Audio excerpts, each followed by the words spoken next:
You're listening to Factual America.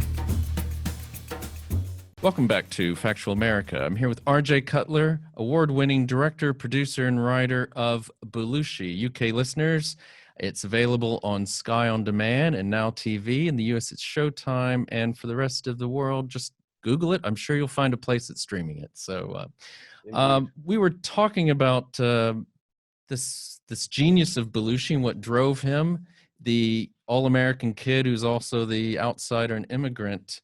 And you have this interesting quote, a very poignant quote from Tony Hendra, don't you, in there that I thought was, I don't know it by heart, but it kind of talks to this idea of the American dream. And well, Tony speaks to the American dream in a kind of more complex way. There is this American dream of success and fame and fortune, but Tony says, then what? Yeah. Once you get that, then what? And that was a question that John had to face. Once the outsider becomes the insider, then what? And once the outsider becomes the insider, who's there to gauge at what price that a success was achieved?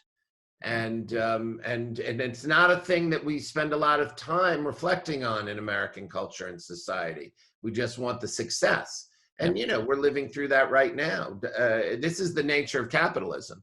Mm-hmm. And it eats everything in its way. It eats culture, it eats values, it eats faith, it eats community. It doesn't give a shit. Capitalism does not give a shit about your community. And that's what now. Capitalism is Donald Trump, disgusting, classless, phony, loathsome. There's nothing good about it at the end of the day. But on the way, there's some good things. And it looks good and it seems very attractive. And then you end up with the streets of fire. What's going on in America now, there's so many of us have been we've been saying this for years. This is where we're going. You elect that guy, you end up with this. Well, you could also say, and I think Tony is alluding to it to a large degree, you pursue this American dream without necessarily the culture that is then going to question at what price, and it can leave you feeling pretty lonely, and wondering what's it all about, Alfie, and what was it worth it?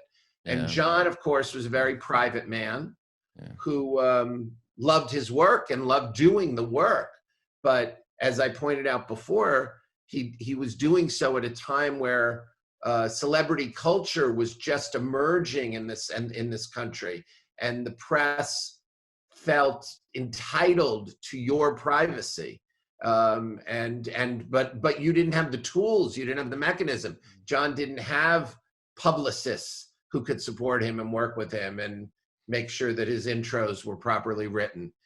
So he'd get into an interview, and an interviewer would say the thing that would piss him off right away, and you see it in the film. You see it in the film. He had this ridiculous notion that his private life was his own, and anyway, there you go. And so, just for listeners, Tony Hendra is known for a lot of things, but you might know him as the cricket bat wielding manager from This Is Spinal Tap. So this thing, to carry on with that, I mean, do you think this is what's behind the melancholy? And I mean, you describe, I think the whole film starts with this Harold Ramis talking about this voracious appetite for life that Belushi had, but also wondering at the same time whether he's going to be able to survive. And well, sure. I mean, there's a friction between John's enormous appetite for life and a question as to where that appetite goes from being the thing that's driving him to his success to the thing that's going to devour him. If you don't know where to stop, where do you end up?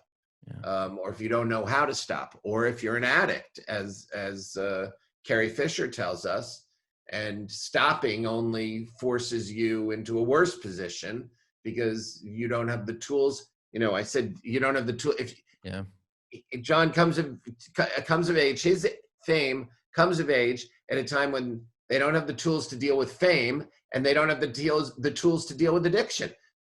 As I said, the Betty Ford Clinic. Oh, I haven't said this. The Betty Ford Clinic opens the year John dies. In America, the Betty Ford Clinic is the foundational symbol of recognizing addiction as an illness and saying you can be helped. You've got the mumps, you can be helped. We're gonna get a vaccine for COVID.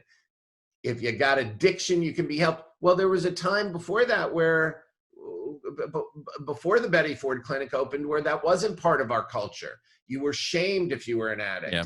And you know, John's also a kid of you know, he personally comes of age in the 1960s. Drug use is recreational, and cocaine's everywhere in the 70s. We can judge him, we can blame him for it, but the man was an addict, and he didn't have, nobody in his life had the tools to recognize the danger of that or to help him fix it.